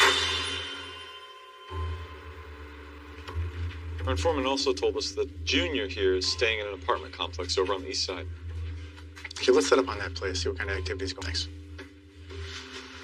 Less than an hour later, Detective Brian Ritz is on the east side with his eyes fixed on a ground floor apartment. It's a very important part of police work, is sometimes just watching, listening, and looking. Someone approaches the apartment door, but it's not who Ritz was expecting. I'm looking for a black male to go into this room. and I see a young Nick Specht. We're dealing with an anonymous informant. How accurate is this? Well, there's only one way to find out. It's time to end the stakeout and start making contact. You're not going in with guns drawn or anything like that, because it could be completely innocent. But you're on alert.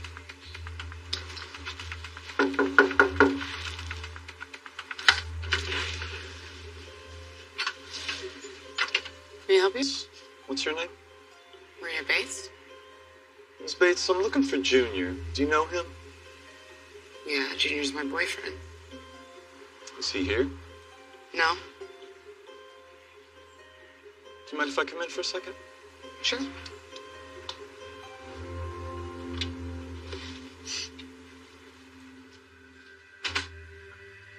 So how may I help you, Detective? A few months now? I'm investigating the shooting down at the mini-mart the other night. Miss Bates says she happened to be with Dee, Junior, and Angela the night that Willie got shot. We were at one of Junior's friends' apartments and we were just, drinking and chilling. Maria painted a scene in which everybody was drinking. Dee was playing around with a gun, and he was getting more and more agitated, talking about this person he knew. Forget that. Trying to snitch on me, talking about cheating on my wife. You know what that do to my career? They give me a dishonorable discharge. When did they leave? I don't know exactly what time, but they did go to make a liquor and snack run. They came back about an hour later.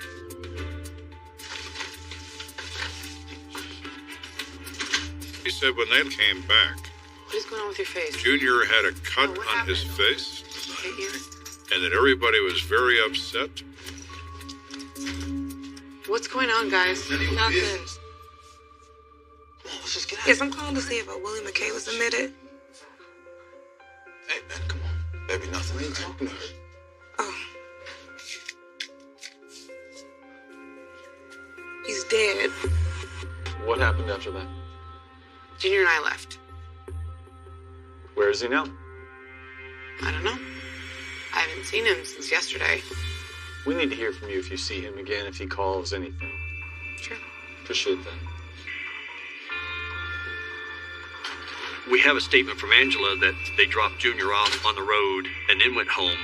Now we have Maria saying that Junior, Angela, and Dee showed up at the apartment. Had Dirk and Angela been lying during their initial interview? Or was Maria lying to them now in order to cover for Junior? Kenda finds out the answer that afternoon. We recovered enhanced images from the videotape.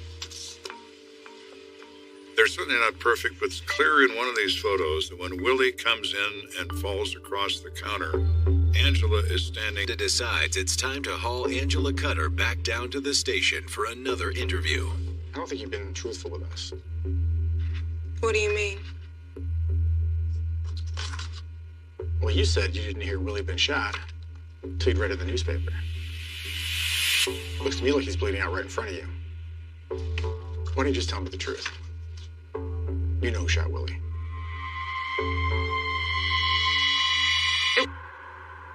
He shot him. I was afraid to say anything because, Junior just got out of prison. I thought he'd come after me and Dirk if we snitched. She finally says that when this confrontation happens, Willie and Dee are yelling at each other.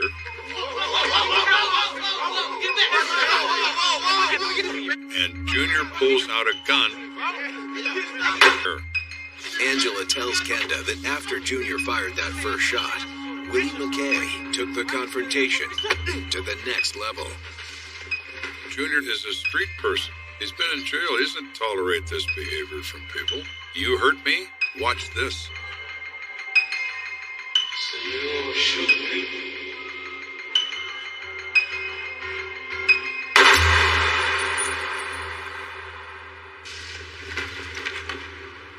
Willie then staggers inside the store.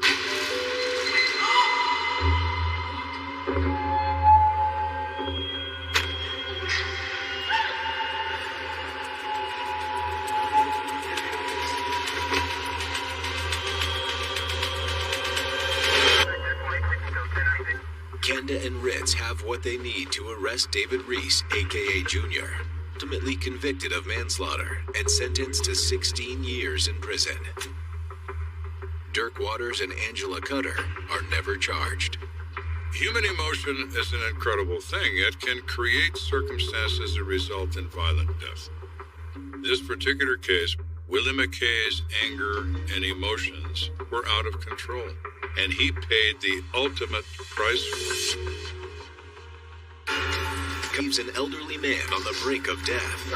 The case seems cut and dried, but Kenda smells a rat. If you lie to me, I'm going to find out. And you're not going to like it when I do. After helping win a conviction in a hard-fought double homicide case, Lieutenant Joe Kenda is celebrating with a little light housekeeping. It's always a very good feeling when you end a case with the incarceration of the accused. By someone walking into your office and telling you what your next problem is. Hey, Lieutenant, I just got something. I think you're going to be a part of this. What's up? A woman just called from the hospital, and she claims that her 97-year-old father, John Howard, was attacked. What the hell? 97? What a horrible thing. 97 years old and you've been assaulted? How could this be? Well, it's easy, really. There are humans on this planet. That doesn't sound good. Let's get down there. When you get a call like this, various scenarios start running through your mind. We only know what we've been told. He's been assaulted, and he may die as a result.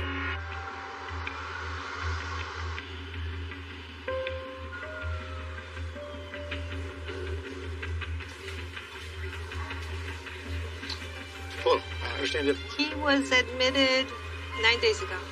9 days? I'm troubled by the fact that we're 9 days into this before we even know about it. Time is your enemy in criminal investigations. Yes, he was admitted due to blunt force trauma to the side of his head. His jaw was broken in 2 spots. How is he now? Not well. He went through surgery okay, but he was so weakened that he got pneumonia. He's in ICU. But it's very difficult for an elderly person to survive pneumonia. He's basically near death. Would it be possible to speak to him? Sure, he's in room 114, just down the hall. Thank you. Inside John Howard's room, Kenda meets the man's daughter, Jamie, who's keeping vigil by her father's side. Jamie Howard? Yes. I'm Lieutenant Kenda, the Detective Arms. You called us. Yes. He's stable. It's tough, but he's a fighter. Jamie, can you tell us exactly what happened? Well, he's been a patient at Norton's nursing home for about 8 years. And I thought it was a great place until today. I don't know. Jamie explains that earlier that morning she drove down from Denver for a surprise visit with her father. But when she arrived at the nursing home... Dad! Hey, Dad? Her dad was nowhere to be found. What the hell? Where's my father? John Howard. John Howard? Yes. He fell and hurt himself, but he was taken to St. Francis Hospital. Been there over a week. A week? Why didn't somebody tell me? I'm sorry. She immediately drove to St. Francis Hospital and was horrified when she saw the condition.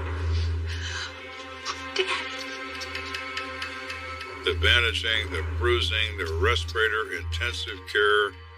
He looked horrible.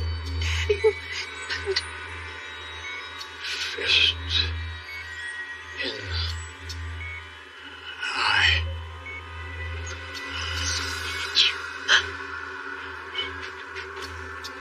What she heard him say was simply, make any other comments, and that's all she heard.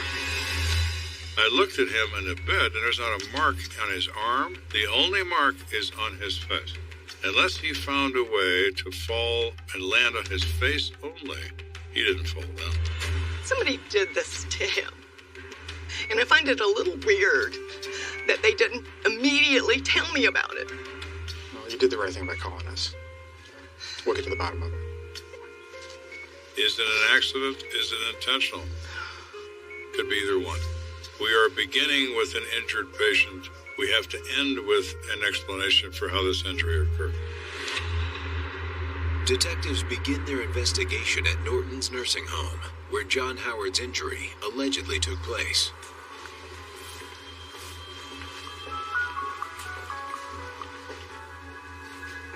We see a woman in her 70s, and as we approach, the young nurse nervously walks away immediately. Excuse me. I'm Lieutenant Kenda, Detective Arms, from the Colorado Springs Police Department. Can we speak to the manager here, please? That would be me, Olga Pratt. I'm the owner and head of nursing here.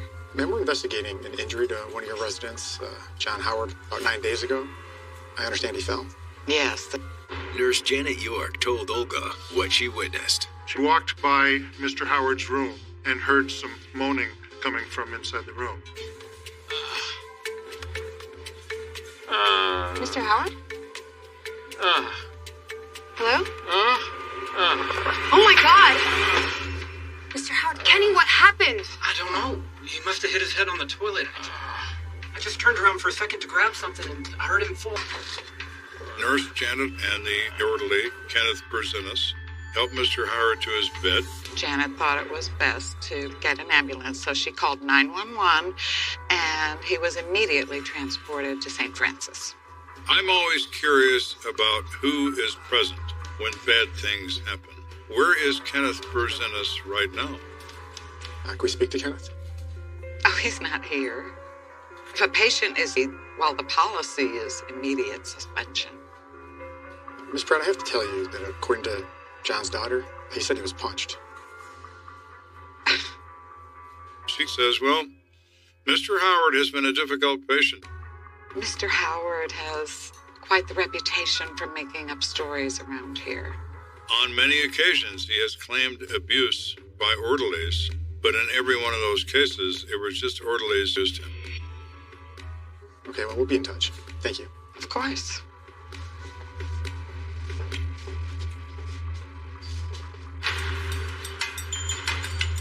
That afternoon, detectives run a background check on Kenneth Berzinas. So what do you guys find? 37. He was an Army vet. He's worked at the nursing home for 6 months, but his record there is spotless and no prior arrests. So I intend to get an explanation from him as to exactly where he was when this injury occurred. Did he witness the fall or only the aftermath? Hey, sorry, didn't mean to interrupt you guys. As I was considering that, a knock comes on the door. There's a woman out front, goes by the name of Janet. Said she would like to speak with you. Send her. Yes, sir. Well, that's the witness and assist is further the very same nurse I just saw at Norton's, who nervously walked away as we presented our badges. Thanks for coming in. Have a seat. Thank you. So I didn't get a chance to talk to you earlier. You kind of scurried away. Yeah. I wanted to remind her that I knew she'd walked away from me, and she was immediately nervous again. Well, I have some information on John Howard. It's important, but I don't know what to do. Well, if it was important enough to bring you here, it's important enough to tell us. His injury, it wasn't a slip and fall. Well, my, Janet. Now we're getting into an area that I understand well. We're investigating an injury that occurred when a nurse named Janet York comes forward to my office to say that she knows this injury was not the result of an accidental fall. So what exactly happened? I was walking by Mr. Howard's room when I heard moaning. So I went in. What's going on? What happened to his face? I guess I lost it. Janet tells Kenda that the man who assaulted Mr. Howard was the orderly, Kenneth Berzinas. Thank you for coming. We'll take care of this. Skip, why don't you go over to the nursing home and have another chat with the owner, Miss Pratt. I'll send Fiorello to pick up Mr. Berzini. Yes, sir. Right this way, ma'am. So I assign Detective Ken Fiorello to locate and arrest Kenneth Berzinas for one count of assault on the elderly.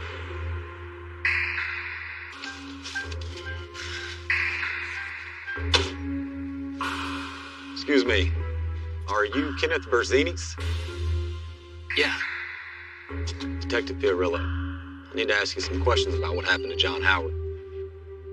Look, I'm not gonna lie to you. Somebody hit him. Let's talk about it at the station.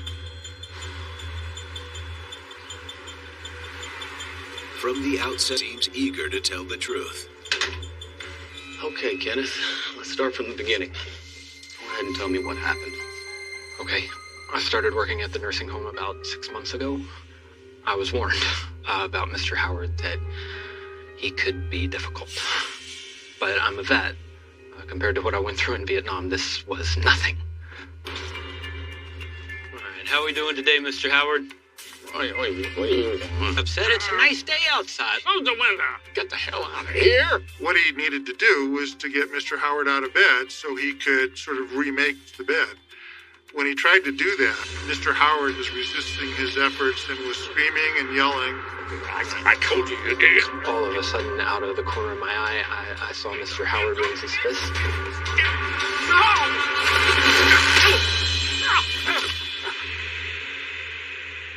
Something in me just, oh my God, triggered. So you mean to tell me you couldn't dodge a punch thrown by a 97-year-old man? I don't know what happened. I'm sorry, and I'm ashamed.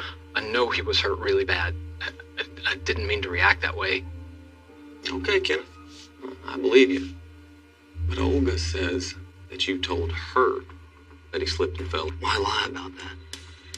Berzinis looked at Fiorillo in absolute shock and said, I told her I hit him. And I hurt him badly, and I was afraid that maybe I killed him. I never lied. I told Olga exactly what I told you, I swear. Okay, Kenneth. I believe you. I do. Thank you for being honest with us. With Kenneth Berzinis' confession in tow, Fish, Olga Pratt. We have a conspiracy that involves the owner of a nursing home. How deep does this go? Other staff told us that there in fact had been a meeting that was held at the nursing home. This whole thing with Mr. Howard, it was a terrible accident. And that's going to be our story. Got it? Anything else gets out, this place is ruined. Armed with these additional statements implicating Olga Pratt in the cover-up, Kenda puts the squeeze on her. Thanks for coming in, Miss Pratt. There were just a few things we wanted to go over. How can I help you, detectives? We just need a little clarification on what happened to Mr. Howard. He fell in his bathroom. Is that right? That's right. He took quite a spill, so obviously we had him taken to the hospital right away. That's not what Kenneth Berzinis told us. He says he told you that he hit Mr. Howard. Well, quite frankly, Lieutenant, you'd be a fool to believe anything Kenneth Berzinis has to say. You know, right away you could see that she had an attitude. She was smug, and it was almost like an insult to her that we were questioning what she had already told us. Well, I guess we're fools then, because I believe he's telling the truth. And we talked to several of your staff members ago. Olga Pratt is willing to do anything to save her business and herself. Now, is it against the law to lie to the police? No, not against the law to do that. But it's against the law to engage in a conspiracy to conceal assault on the elderly, and that's what we're going to charge her with. Miss Pratt, I'm afraid you're under arrest. What? Arrest? What for? But I haven't done anything. Miss Pratt, please come with me. No, I have responsibilities. Olga Pratt is convicted of accessory to crime and conspiracy to commit accessory to crime. She is sentenced to 4 years probation. The scary reality of this case is that we're all vulnerable, especially when you're old and can't really take care of yourself, that you're putting your life basically in strangers' hands. As for Ken, he is also sentenced to probation and ordered to serve 2 years in a work release program. I feel sorry for Kenneth Berzinis. He had emotional issues from serving his country in Vietnam, and he's been completely cooperative. But the fact remains he assaulted and nearly killed a 97-year-old man with his bare hands. And and you have to be punished for that. Despite his trauma, John lives out the rest of his days in Colorado Springs, albeit at a different nursing home. I believe this case was ultimately driven by greed. Olga Pratt made the decision that all of this should be concealed from the authorities, believing it would never come to light. Had it not been for the concerns of a daughter, she might have been right.